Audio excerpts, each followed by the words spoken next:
পড়বে কে?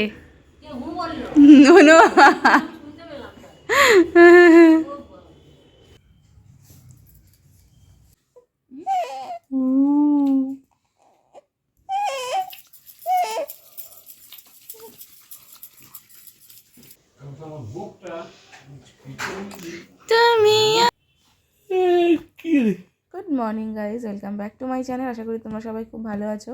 আমিও বেশ ভালো আছি। আর আগের ব্লগে তোমাদেরকে বলেছিলাম যে আমি কিভাবে চেষ্টা করছি আমার বাবুকে ঠিকঠাক রাখার এই শীতকালে। এই শীতকালটা প্রত্যেকটা বাচ্চার জন্য খুবই মানে একটা খারাপ সময়। প্রত্যেকটা বাচ্চা কেন, ঘরে ঘরে প্রত্যেকটা বড়োদেরও এখন ঠান্ডা লাগছে। সেখানে একটা বাচ্চা একটু বয়স্ক লোকের তো একটু বেশি ঠান্ডা লাগবে, তাই না? তো সেটাই আর কি, আমি কীভাবে ওকে রাখছি সেটাই তোমাদের সঙ্গে শেয়ার করব, যে তোমাদের একটু সুবিধা হয়। তো এখনও পর্যন্ত তো আমি ওকে ঠিকঠাক রাখতে পেরেছি, এটা আমার ক্রেডিট বলবো না, এতে ভগবানও ঠিকঠাক রাখে। আমাদের ভগবান যতটা ঠিকঠাক রাখে তার উপর ডিপেন্ড করে। আমি এটাও বিশ্বাস করি যে তিনি যদি না ভালো রাখে তাহলে আমাদের কারোর হাতে নেই যে আমরা নিজেরা ভালো থাকবো। তো যাই হোক, তাও এবার নিজেদের একটা কিছুটা প্রোটেকশান তো মানে থাকে। ভগবান তো বুদ্ধি বিবেচনা দিয়েছে যে না তোমরাও কিছুটা ইউজ করো, সবটা তো আর আমি নিয়ে সব দায়িত্ব নেব না। তা আমি তোমাদেরকে পাঠিয়েছি, তোমরা কিছু কাজ করো। যাই হোক, অনেক জ্ঞান দিয়ে ফেললাম।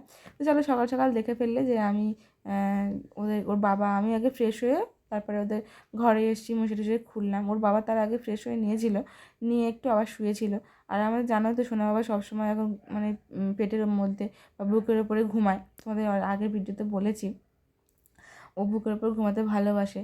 আর মাঝরাতের দিকে ভোর পর্যন্ত একটু নিচের দিকে ঘুমায়। নিচে ঘুমানোর পরে মানে বিছানাতে মনে হয় যে না, ভোরের বেলা যে না আমি তো মায়ের বুকের ওপরে নেই বা বাবার বুকের ওপরে নেই, আবার উঠে পড়ে। উঠে পড়ে কাঁ কাঁ করে, তখন ওকে আবার বুকে করে নিতে হয় খাওয়াতে। এবার তো খাওয়াতে তো হয় সবসময় রাতেবেলা তুলে তুলে, তো নিতে হয়, তারপরে আবার ঠিক হয়। আর হ্যাঁ, আমি কিন্তু ঘরের দরজাটা খুলেছি তখনই যখন রোদটা ঠিকঠাক একটু গরম টাইপের হয়েছে। কারণ একেবারে সকালে রোদটা না আবার ঠান্ডা মতো আসে। আর এখন যেহেতু বেশ ঠান্ডা পড়েছে, ঠান্ডা হাওয়াও আসে, তো ওই জন্য সকালে আসেনি। এই যে এখন ওর বাবা নিয়ে জানে যে এই রোদটা আছে, তো ওকে নিয়ে আর কোল থেকে নামালে এক্ষুনি কাঁদবে। আর ও কাঁদলে কী হবে, আমি আর কোনো কাজ করতে পারবো না। যেহেতু ওর বাবা বাড়িতে ছিল, আমি বললাম তুমি একটু ধরো, আর তারপরে আমি একটু ফ্রেশ হয়ে নিই, ঘরটা পরিষ্কার টরিষ্কার করে নিই, তারপরে আবার আমি তো নেব। তো ওই যে ওর বাবা এখন আমাকে দিয়ে দিয়েছে। আর এখন ওকে এখন তেল মাখানো হবে। এই যে ঘুম থেকে দেখো, ওকে দেখলি এই যে হাঁড়িগুড়ি ভাঙছে। আমি না যখন ভিডিওটা এডিট করি, যখন প্রত্যেকটা ভিডিও যখন এডিট করি, আমি সত্যি বলছি আমার এত ভালো লাগে কী বলবো। যাই হোক, এখন তোমাদের সঙ্গে ওর আজকে সারাটা দিন কীভাবে রুটিন সেটা দেখাবো। তো সকাল 9:30 নাগাদ আমি দরজাটা খুলে দিই, মানে যেদিকে রোদ পড়ে। আমার যেদিকটা দরজা বেরিয়ে বাইরে যেতে হয় সেটা তো আলাদা দরজা, ব্যালকনির দরজা জানলাটা তখনই খুলি যখন ভালো রোদ পড়ে। তো এই যে রোদ পড়ে গেছে 9:30, তারপরে আমি উঠে পড়েছি, ফ্রেশ ফ্রেশ হয়ে নিয়েছি। 10টা নাগাদ ওর ওই তেলটা মাখিয়ে দিই ভালো করে, সর্ষের তেল ভালো করে মাখাই। আরও একটা কথা আমি বলি, আমি অনেক কটা ভিডিও করেছিলাম যেখানটায় না আমি আমার বাচ্চা তেল মাখিয়েছি বা স্নান করিয়েছি, দেখিয়েছিলাম। সেখানে আমি ওর ডাইপারটা পরেছিল, আর স্নান করার সময় ডাইপারটা পরেনি, কিন্তু শুধু মাথাটুকুই দেখা যাচ্ছিলো। তাও না ভিডিও ইউটিউব অ্যাকসেপ্ট করেনি যে আমি কোনোদিন তোমাদের সঙ্গে শেয়ার করবো যে আমার বাবুর ভিডিও, যেখানে আমি ওকে কীভাবে তেল মাখাচ্ছি মানে ম্যাসাজ করছি, কীভাবে স্নান করে, সেগুলো যে শেয়ার করব আমি না করতে পারছি না। কারণ ইউটিউব না ওটার অ্যাপ্রুভ করছে না চাইল্ড সেফটির জন্য। তো ওই জন্য আমাকে ওই যখন ওকে তেল মাখাচ্ছিলাম ওই গলা পর্যন্ত আর কি জামাটা দিয়ে রেখেছিলাম, বুক পর্যন্ত। এবারে তারপরে শুধু মুখটুকু নিয়ে তোমাদেরকে দেখালাম। আর মেন রিজন কিন্তু তোমাদেরকে জানিয়ে দিলাম যে আমি ভিডিওতে ওকে কেন নিয়ে আসতে পারছি না বেশি। যাই হোক, তোমরা বুঝে নিও, মানে ভিডিওতে নিয়ে আসতে পারছি কিন্তু ভিডিওতে ওই যে ম্যাসাজ করব বা একটুখানি স্নান করাবো, এই ভিডিওগুলো তোমাদের সঙ্গে শেয়ার করতে পারছি না এই কারণে। আগে ভিডিও তো আমি অনেক দেখেছি, ইউটিউবে আছে, কোনো সমস্যা নেই, কিন্তু এখন হয়তো সিস্টেম বদলে গেছে। যাই হোক, তারপরে ওকে স্নান করানো হবে। তো এই যে এখন দেখতে পাচ্ছ ওকে তেল তেল মাখানোর পরে না একটুখানি উপর করে দেওয়া হয়, একটুখানি উপর করে দেওয়া হয়, একদম ও ডাইপার টাইপার খুলে একদম ফ্রেশভাবে রাখা হয়। তো তো যেহেতু আমি এই ভিডিওটা করছিলাম তাই ওর ওপরে একটা জামা দিয়ে দিয়েছিলাম, আর এইভাবে দিয়ে একটু রাখি, কারণ ওকে টামি টাইম দেওয়ার জন্য। টামি টাইম বলতেও বেশিরভাগ আমার বুকের ওপরই তো থাকে, তো সেটা হয়ে যায়। আর তারপরে ওই যখন স্নান করার আগে তেল মাখাই, তো পিঠে যখন তেল মাখাই তখন উপর করে দিয়ে খানিকক্ষণ পিঠটা মালিশ করে দিয়ে একটু ছেড়ে দিই, যে ও একটু ঘেলা করুক। তো ও বেশিক্ষণ থাকে না, আবার চেঁচামেচি করে, তো তখন আবার তুলে এবার করে দিতে হয়। তো এখন তো অনেকটা ঘাটটা শক্তই হয়ে গেছে, দেখা যাক পুরোপুরি ঘাট কতদিনে শক্ত হয়। আর এই যে দেখতে পাচ্ছ জল গরম হয়ে গেছে, তো জল কিন্তু রোদে গরম হয়। সকালবেলা যেদিকটা রোদ আসে, মানে আমাদের সিঁড়ির ওপরে জানালার কাছে রোদ আসে, সেখানে মা এই গামলাটা দিয়ে আসে। তো এর মধ্যে হচ্ছে 7টা সর্ষে, 7টা ধান, আবার 7টা দূর্বা এইসব দিয়ে, আর সঙ্গে সর্ষের তেল দিয়ে হচ্ছে ওই জলটা গরম করতে দেওয়া হয়। আর আজকে না আমি ভেবেছি ওকে একটু শ্যাম্পু করাবো। মাসে একটা করে দিন অন্তত শ্যাম্পু করানো দরকার এখন বাচ্চাদের। তো আগের মাসে স্নান শ্যাম্পু করিয়েছিলাম, 1 মাস যখন কমপ্লিট হয়, আর 2 মাস কমপ্লিট হতে এই শ্যাম্পুটা করালাম। তো শ্যাম্পু করালে একটু সবসময় একটু ঠান্ডা লাগে, যেহেতু এখন প্রচণ্ড ঠান্ডা, তো ওই জন্য ঠান্ডায় কাঁদছিল। আর ঠান্ডা শ্যাম্পু করালে না একজনকে ধরে রাখতে হয়। আমার মা একটু মানে ধরছিল, কিন্তু এত ছটফট করছিল। আর এখন তো ঘাড়টা তো অত শক্ত হয়নি, তো ওই জন্য একটু সাবধানে ধরে রাখতে হয়। তো আমি ওই জন্য কোলের ওপরে নিয়ে আমি নিজেও ভেজে যাচ্ছিলাম আর ওকে স্নান করাচ্ছিলাম।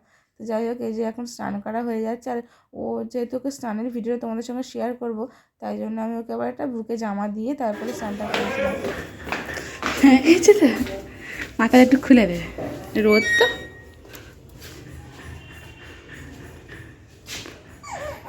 আস্তা ও বাবারি, বাবা তুমি শ্যাম্পু করেছো?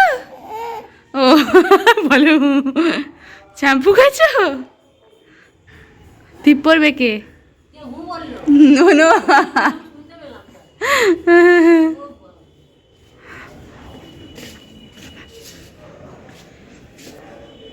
আর যেহেতু ওর বাবা বাড়িতে ছিল তাই জন্য ওর বাবাই ছিল, আর না হলে আমিই থাকি। যাই হোক, স্নান করার পরে আমি ওকে নিয়ে যাই একটু রোদে প্রত্যেক দিন, আজকে ওর বাবাই নিয়ে গেছে। আর ও যেহেতু এখন প্রচণ্ড ঠান্ডা, তাই ওকে কিন্তু দুটো জামা পরিয়ে নিয়েছিলাম। স্নান করার পরে প্রচণ্ড কেঁপে ওঠে, আর যেহেতু এর শ্যাম্পুও করেছে, তো ওই জন্য ওকে দুটো জামা, আর ও যেমন প্যান্ট পরে তেমন প্যান্ট পরিয়ে ও বাবাকে বললাম যাও একটুখানি নিয়ে যাও। আর আজকে ওকে আমি যখনই বাইরে নিয়ে আসি একটু তুলসী মাটি কপালে দিয়ে তারপরে নিয়ে আসি। আর আজকে বাবা নিয়ে এসছে তো ভুলে গেছি আমি, তো ওই জন্য এসে আবার একটু বাইরে তুলসী গাছ ছিল, তার নিচের মাটি নিয়ে কপালে একটু দিয়ে দিলাম। আর বাবার কপালে যেহেতু বাবা ধরেছিল, তো বাবার কপালেও একটু দিয়ে দিলাম। আর ওই যে, আর তোমাদেরকে আগে আমি বলেছিলাম যে ওর ওর মানে ষষ্ঠী পুজোতে কী পেয়েছে সেগুলো তোমাদেরকে দেখাবো, তো ও পড়ে নিয়েছে। তো সেটাই আমি তোমাদেরকে এখন দেখাই। দেখো, ওর পায়ে আছে দুটো বালা, এই বালা দুটো কেমন হয়েছে অবশ্যই জানাবে। এই দুটো আমার মা বাবা ওকে করিয়ে দিয়েছে ও ষষ্ঠী পূজাতে। এই যে একটা কালো পুঁতি আর সাদা পুঁতি এরকম বালা। তো এই বালাটা না ওর হাতের বালা, কিন্তু ওর হাতে তো এখন হচ্ছে না, বেশ বড় সড়ো, বুঝতে পারছো তো দেখে তোমরা নিশ্চয়ই। তো ওই জন্য ওটা পায়ে পরিয়ে রেখেছি। আর এইটা হচ্ছে ওর ঠাম্মি দিয়েছে, এই বালাটা সিম্পল, যেমন যে বালাগুলো হয় না মোড়া বালা, সেই বালা। তো এটা ছোটো করা যায়, তো ওই জন্য এই দুটো হাতে পরিয়ে রেখেছি। আর আমার বাবা আরেকটা চেন দিয়েছে ছোটো, রূপোর চেন, সেই রূপোর চেনটা ওর গলায় পরানো আছে, সেটা দেখাতে পারছি না, পরে দেখাবো। আর ওর হাতটা না আমি তোমাদেরকে দেখাচ্ছিলাম, ওর হাতে একটা হালকা হালকা চামড়া উঠছে, ওটা হচ্ছে ওর জন্মের পরে ইঞ্জেকশান নিয়েছিল ওখান থেকে, তো ওই তখন ওই স্কিনটা একটু খারাপ হয়ে গেছিলো, ওই জন্য স্কিনটা একটু নীল হয়ে গেছিলো। তারপরে আর কি ওই চামড়াগুলো এখন উঠছে, পায়ে উঠছে, হাতে উঠছে, পায়েও ইঞ্জেকশন দিয়েছিলো।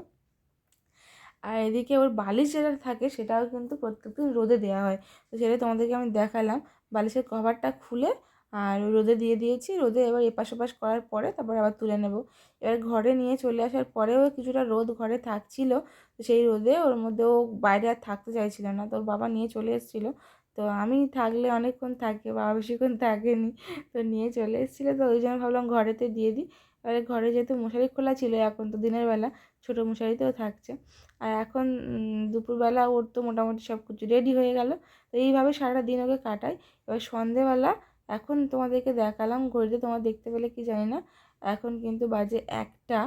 আর 1টার সময় তোমাদেরকে দেখাচ্ছি আমার ঘরের বিছানায় কিন্তু রোদ আসছে না। তো এবারে রোদ আসছে না মানে হালকা, যেহেতু শীত পড়ে গেছে, ঠান্ডা হাওয়া আসতে শুরু করবে। তো ওই জন্য আমি কি করি, একটার সময় পুরো জানালার বন্ধ করে দিই আর মশারি টাঙিয়ে দিই। যেটুকু হাওয়া দরজা দিয়ে একটু আধটু, দরজা মাঝে মাঝে খোলা হয়, যেমন ওর জামা কাপড় বাইরে শুকায় বা অনেক কিছু কাজ থাকে, তো সেই জন্য দরজাটা হালকা খোলা থাকে মাঝে মাঝে।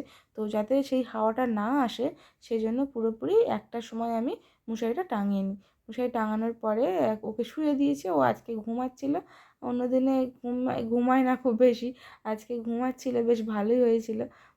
বারবার তো বাবার কোলে উঠছিল, আমার কোলে উঠছিল, তো জন্য ঘুমিয়ে পড়ছিল। আর ঘুমিয়ে পড়ার পরে আমি ওকে শুয়ে দিয়েছিলাম, তারপরে আমরা ফ্রেশ হয়ে নিয়েছিলাম।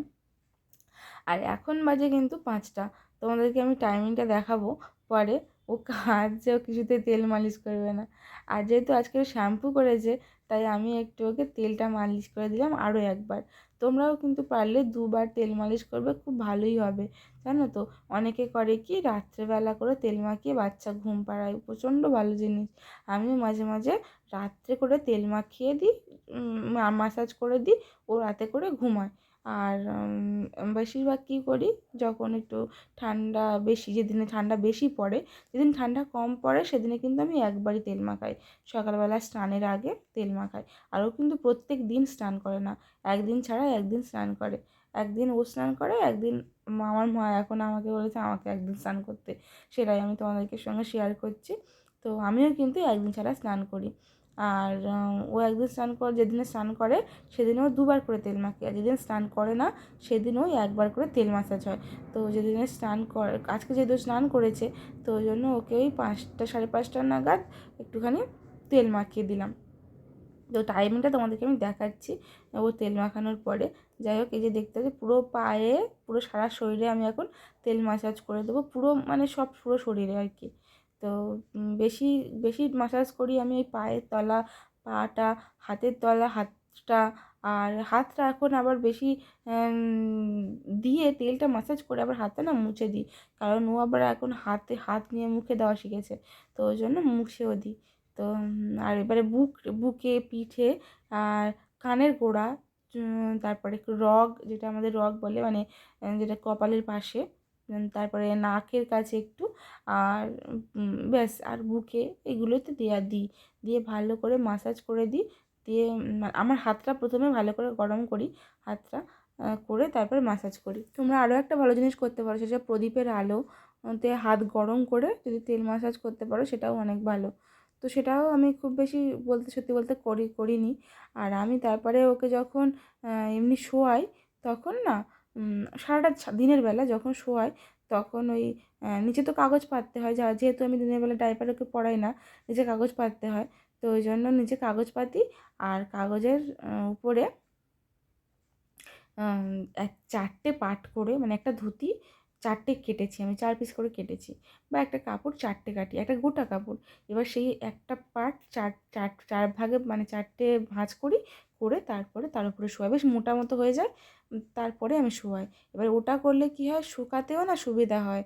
আর যদি কাঁথা এখন আছে, আমার প্রচুর কাঁথা আমার দিয়েছে আমার দিদি, অনেকে আছে যা, ওর পিসি, আমার হাজব্যান্ডের পিসি, সবাই ওকে ওর জন্য কাঁথা করে, আমার বাবা, কিন্তু সেগুলো খুব একটা ইউজ করে না, এই কারণে সেগুলো ভিজে গেলে না পরের দিন যখন কাচতে হয় অনেকটা মানে সময় লাগে। যাই হোক, আর তোমাদের এখন টাইমটা দেখাবো বলেছিলাম, এই যে দেখো 5টা 50 বাজে। আমি কিন্তু ওকে প্রায় 5টা থেকে ওর পিছনে মানে তেল মাখানো শুরু করে দিয়েছিলাম। তারপরে ভালো করে, যেহেতু এখন মানে সন্ধ্যা হয়ে যাচ্ছে, তাই ওকে ভালো করে টুপি টুপি পরিয়ে দিয়েছি, হাতে হাত মোজা, আর পা মোজাটা পরে পরিয়েছিলাম, তোমাদেরকে সেটা দেখানো হয়নি। আর টুপি একদম পুরো মানে ঢেকে ঢুকেই রাখি। আর হ্যাঁ, আর দুপুর সকালবেলাতে দেখলে তোমরা যে স্নানের পরে 2টো জামা পরেছিল, সেটা কিন্তু বাড়িতে এসে আসার পরে তোমরা ভালো করে ভিডিও দেখলে লক্ষ্য করবে, ওর কিন্তু ড্রেস চেঞ্জ হয়ে গেছিলো। ও তখন অন্য জামা পরেছিল, তখন কিন্তু একটা জামা পরেছিল, যেহেতু ঘরের মধ্যে আছে। আর বাইরে তখন সবে সবে স্নান করেছিল বলে তাই জন্য খালি 2টো জামা পরিয়েছিলাম। আর এখন হয়ে গেছে রাত্রি, তো সেই টাইমটা আমি তোমাদেরকে আর দেখাতে পারলাম না, এখন প্রায় 10টা বাজে, এখন শোয়ার টাইম। আর রাত্রেবেলা আমি কী করি, নিচটা খুব মানে আমাদের বেডটা, প্রত্যেকে দেখবে এখন ঠান্ডার সময় বেডটাও বেশ ঠান্ডা থাকে, প্রথমে শুলে ছ্যাঁক করে ওঠে, তো ওই জন্য আমি কী করি, বেডে ওর যে কম্বলটা সেটা পেতে দিই, পেতে দিয়ে দুটো দিকে বেশি করে পেতে পাতা থাকে, যাতে ও যখন সরে সরে এদিক ওদিক সরে আসে, তো দুদিকে ওর বাবা একদিকে আমি একদিকে থাকি, সরে আসে। তো ওই জন্য বেড ভালো করে চওড়া করে পেতে দিই। আর ওকে একটা জামা, জাস্ট একটা প্যান্ট, না পায়ে মোজা, না হাতে মোজা, না মাথায় টুপি, কিচ্ছু থাকে না, শুধুমাত্র এটা নিয়েই ও ঘুমানে, একটা জামা একটা প্যান্ট পরে আর গায়ে চাদর দিয়ে ঘুমায়। আর জামাটা খুব বেশি মোটা থাকে না, একদম পাতলা একটা জামা থাকে। ও যখনই ঘরে থাকে তখনই কিন্তু পাতলা একটা জামাই থাকে, খুব মোটা জামাকে পরায় না, এখনও পর্যন্ত কি আমি সোয়েটারে পরাইনি, মানে ঘরেতে মাত্র যখন ভ্যাকসিন নিতে গেছে বা ডাক্তারখানা গেছে তখনই। আর ডাক্তারখানা যেহেতু ও এখনও খুব কমই গেছে, তাই ওকে সোয়েটার পরাতে হয়। এখনও পর্যন্ত ঠাকুরের কৃপায় ও ভালো আছে। তোমরাও এভাবেই রাখার চেষ্টা করো তোমাদের বাচ্চাদের, আশা করি সেও খুব ভালো থাকবে। টাটা।